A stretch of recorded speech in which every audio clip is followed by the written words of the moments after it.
Hello everyone, welcome to the lectures and video series. आज से हम लोग हमारे वीडियो सीरीज चालू करने वाले हैं।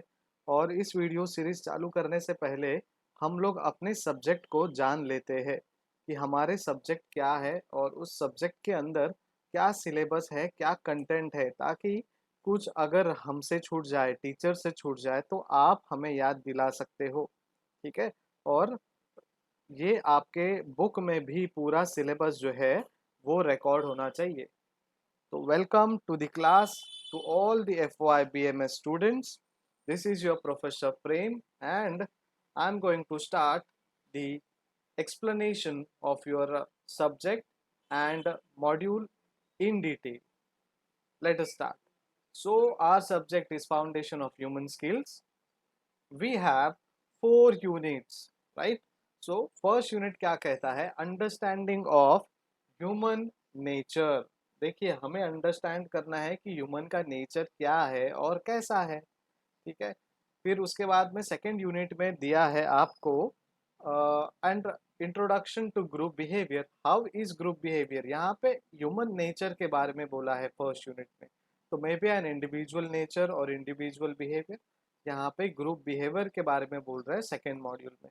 And in third module they are telling us to learn organisational culture and motivation at work place. Work place में कैसे मोटिवेट करना है। नाउ यू विल से कि वर्क प्लेस कैसे हमको समझ में आएगा सर। तो this is for your future benefit. आप अगर कोई ऑर्गेनाइजेशन ज्वाइन करने वाले हो फ्यूचर में, डेफिनेटली हम लोग सभी ज्वाइन करते हैं। ठीक है। तो ये जो वर्क प्लेस का मोटिवेशन और कल्चर है वो कैसा होता है, क्या होना चाहिए, कितने थियरीज है, क्या मॉडल्स है, ये सारी चीज़ें हमें इसमें पता चलेगा। Organisational change, creativity and development and work stress. Organisations में जो भी चेंजेस है वो कैसे करने हैं, क्रिएटिविटी कैसे करना है वहाँ पे, डेवलपमेंट कैसे करना है, हर तरीके का डेवलपमेंट, और वर्क स्ट्रेस क्या है, कैसे हैंडल करना है। तो ये था हाईलाइट योर 4 मॉड्यूल्स। ठीक है। इन डिटेल अब चलते हैं कि ये मॉड्यूल्स के अंदर क्या है। सो इन योर फर्स्ट मॉड्यूल इन्होंने 1, 2 एंड 3 हेडिंग्स दिए हैं, राइट। अब इस हेडिंग्स को हम कैसे पढ़ेंगे? देखिए, individual behaviour, concept of a man, individual differences, factors affecting individual differences and influence of environment. So basically यहाँ पे इंडिविजुअल बिहेवियर के बारे में बोला है, जब ह्यूमन बिहेवियर या ह्यूमन नेचर का यूनिट जब हम पढ़ते हैं। उसके बाद इंडिविजुअली पर्सनालिटी एंड एटीट्यूड क्या है। देखिए, व्हाट हम लोग को जब अच्छा एक पर्सनालिटी आता है, हम लोग जब एक कोई पर्सनालिटी बन जाते हैं, तो हमें एटीट्यूड डेफिनेटली आता है। फॉर एग्जांपल, हमारे सेलिब्रिटीज, चाहे उनके दिल दिमाग में या उनके नेचर में एटीट्यूड हो या ना हो, but they have to showcase, they have to portray. देखिए, बहुत कम सेलिब्रिटीज है जो एक सर्टन एटीट्यूड लेके नहीं चलते। वो जैसी अपनी जिंदगी जी रहे वैसे जीते हैं। लेकिन बहुत सारे ऐसे सेलिब्रिटीज हैं जिनको एटीट्यूड है, लेकिन उसमें भी तरीके हैं। देखिए, एक तो है एरोगेंट वाला एटीट्यूड, दूसरा है काइंड वाला एटीट्यूड। ठीक है। तीसरा है उनका अलग अलग नेचर जो है, सोशल काइंड ऑफ एटीट्यूड है, सोसाइटी के लिए कुछ करना है। ठीक है। तो आपने देखा होगा न्यूज़ में भी कि एक पर्टिकुलर सेलिब्रिटी है जो कभी किसी को सेल्फी लेने नहीं देते। दूसरे ऐसे सेलिब्रिटी है जो हर किसी को सेल्फी लेने देते। तीसरे ऐसे सेलिब्रिटी है जो जा जाके लोगों को सेल्फीज देते हैं। ठीक है। तो kinds of attitudes are there, types of attitudes are there, जो हम लोग शायद इस वीडियो में इस सब्जेक्ट में पढ़ेंगे। इसके अंदर बहुत मेन मेन इंपॉर्टेंट चीज है। एक तो मैकिवेलिनिज्म है। ठीक है। Introversion and extroversion, achievement orientation है। ठीक है। जोहारी विंडोज करके एक कंसेप्ट है, वो हमें पढ़ना है। And nature and component of attitude. Overall हमारे पर्सनालिटी डेवलपमेंट या फिर हमारे पर्सनालिटी से रिलेटेड और एटीट्यूड से रिलेटेड हम लोग ये मॉड्यूल में सेकंड पॉइंट कवर करने वाले हैं। थर्ड पॉइंट में हम क्या कवर करने वाले हैं? Thinking, learning and perception. हमारी सोच कैसी होनी चाहिए, थिंकिंग स्किल कैसी होनी चाहिए, हमारे थिंकिंग स्टाइल क्या होने चाहिए। ठीक है। थिंकिंग के हैट्स है, वो हैट कैसे मेंटेन या बनानी चाहिए। मैनेजरल स्किल और मैनेजरल स्किल को डेवलप कैसे करना है, कैसे सीखना है उन स्किल्स को। ठीक है। कुछ नए नए थियरीज है, क्लासिकल कंडीशनिंग है, ऑपरेंट कंडीशनिंग है, सोशल अप्रोचेस है। ठीक है। देन IQ, EQ, SQ ऐसे इंटेलिजेंस और उनके टाइप्स है, ठीक है। हेलो इफेक्ट है, स्टीरियोटाइपिंग, प्रेजुडाइज, ये सारे कंसेप्ट हम thinking and learning and perceptions के अंदर पढ़ेंगे। एंड उसके बाद सेकेंड मॉड्यूल आता है हमारा इंट्रोडक्शन टू ग्रुप बिहेवियर। इसमें बहुत ज़्यादा नहीं है पढ़ने के लिए as compare to your first unit. यहाँ पे हमें पढ़ना है group dynamics, nature, types, group behaviour, model, rules, norm, status, process, ठीक है। तो ग्रुप डायनामिक्स क्या है, उसके नेचर, टाइप्स और बिहेवियर मॉडल क्या है। देन टीम इफेक्टिवनेस कैसे होना चाहिए। हम लोग क्लास में जब जाते हैं, शायद आप 12th तक जब जाते थे, तो ग्रुप्स के अंदर भी ग्रुप्स बनते थे, टीम्स के अंदर भी टीम्स बनते थे। क्यों बनते थे टीम्स?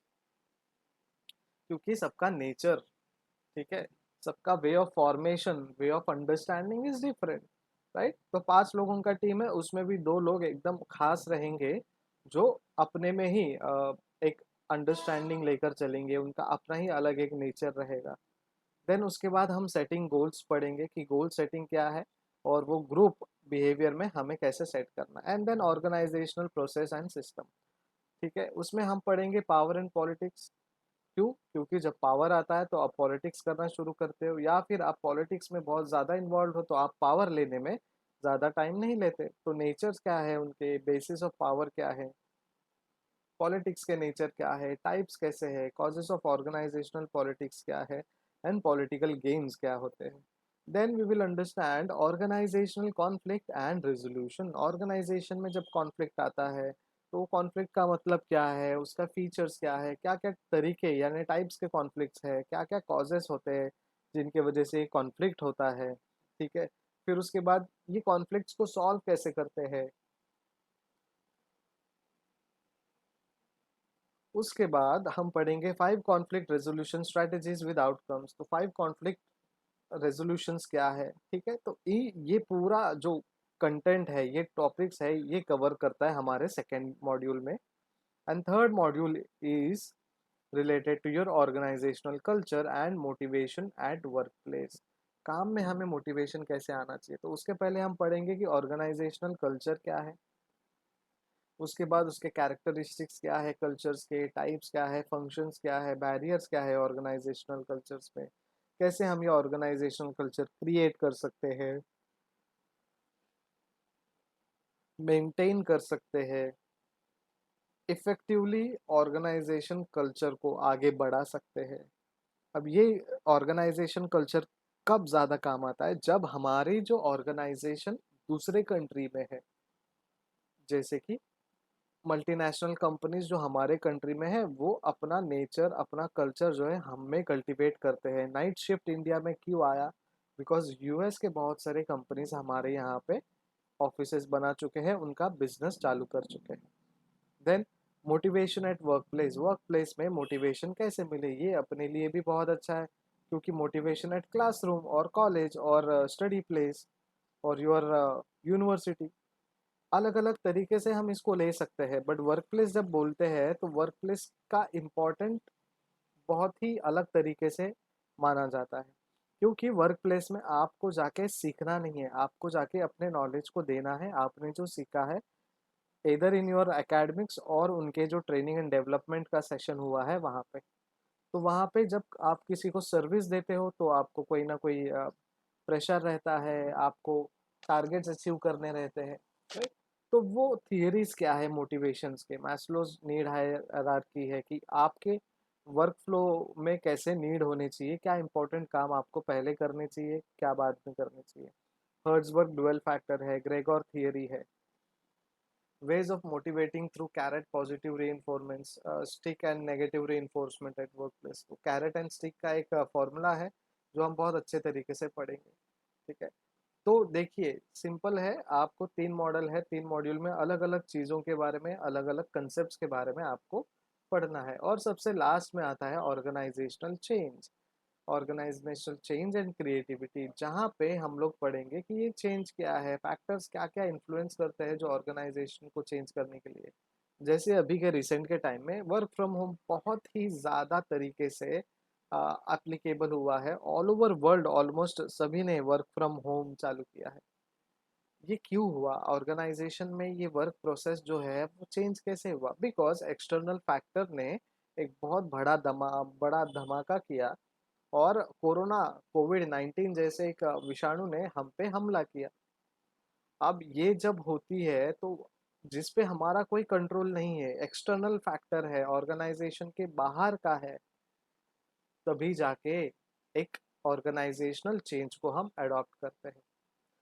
कई कई बार तो हम इंटरनल फैक्टर्स के वजह से भी ऑर्गेनाइजेशनल चेंज करते हैं।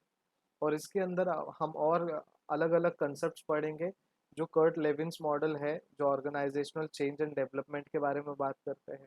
क्रिएटिविटी और क्वालिटीज है क्रिएटिव पर्सन्स के, उनके बारे में बात करेंगे। Then organisational development and work stress, organisation में क्या क्या डेवलपमेंट होने चाहिए, OD techniques, stress, types of stress, causes of consequences of job stress, ways for coping up with job stress. तो ये सारे तरीके, ये सारे कंसेप्ट हम यहाँ पे इस पूरे ऑनलाइन वीडियो सेशंस में डेली कुछ ना कुछ कंसेप्ट लेके हम पढ़ने वाले हैं। देखिए, आपके लिए सिर्फ एक ही चीज़ कहूँगा, आपको हमेशा आपका जो सिलेबस है अपडेटेड रखना है। नंबर वन, ये वीडियो जैसे ही आप देखोगे, पूरा ख़त्म करोगे, प्ले एंड पॉज से या फिर आप स्क्रीनशॉट ले लीजिए, ठीक है? या फिर आप प्ले पॉज करते करते आप अपने सिलेबस को अपने बुक में उतार दीजिए। सेकंड, जैसे जैसे वीडियो लेक्चर्स आएंगे उनके नोट्स सेम तरीके से आप प्ले एंड पॉज करके पढ़ाई कीजिए। इससे क्या होगा, आपको लेक्चर रोज सुनने का आदत होगा, ठीक है? और साइड बाय साइड आपको एक ऑनलाइन लेक्चर का हैबिट हो जाएगा, जिससे आप वीडियो देखते देखते नोट्स बनाना सीख जाओगे, ठीक है? तो ये था अपना सिलेबस। किसी को शायद ही डाउट होगा, बिकॉज अभी तक हमने कोई लेक्चर शुरू नहीं किया है। तो जैसे जैसे लेक्चर्स आते रहेंगे, आपको मैंने इंट्रोडक्टरी वीडियो में कहा है मेरे कि मेरा नंबर तो आपके ग्रुप में है ही, और ईमेल आईडी भी मैंने वहाँ पे आपको स्लाइड के तौर पे बता दिया है, ठीक है? So thank you so much, I hope this year we will rock and अच्छे रिजल्ट्स हम लेकर आएंगे। और ना सिर्फ ना ही हमारे सब्जेक्ट में, बल्कि ऑल ओवर जितने भी सब्जेक्ट है, आपको सारे सब्जेक्ट्स में हम बहुत ही अच्छा परफॉर्मेंस करेंगे, इसकी कोशिश करेंगे। आपको कोई भी डाउट होगा, आप मुझे बिंदास मैसेज कर सकते हो, ईमेल कर सकते हो। रिप्लाई थोड़ा शायद लेट आ सकता है due to lot of works, ठीक है? बहुत सारे काम हैं, तो उस वजह से शायद रिप्लाई लेट आए, लेकिन रिप्लाई आपको आएगा, ठीक है? Thank you so much, keep watching and regularly keep studying.